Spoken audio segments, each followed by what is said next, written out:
Je vous remercie de me donner à nouveau l'occasion de m'adresser au Conseil sur la situation des droits de l'homme en RDC. Je prends la parole aujourd'hui avec un sentiment d'urgence. Depuis ma dernière intervention ici, le 7 février dernier, la situation ne s'est pas stabilisée, elle s'est aggravée. Le conflit s'enlise, la violence s'étend et la souffrance des civils s'intensifie. Les avancées du mouvement du 23 mars, soutenues par les forces de défense rwandaises, l'activisme continu des ADF, de la Codeco et de diverses factions de Wazalendo perdurent. Résultat ?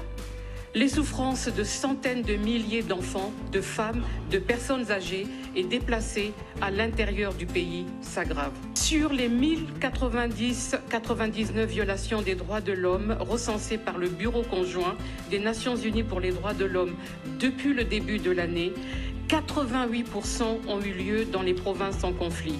71% de ces violations ont été commises par les groupes armés.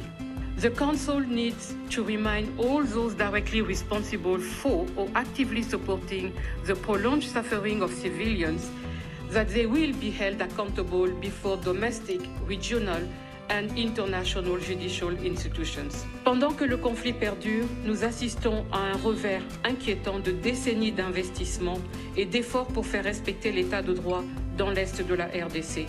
C'est une évolution regrettable que nous ne pouvons pas permettre. Nous devons aux générations présentes et futures de la RDC une société juste, ouverte et pacifique.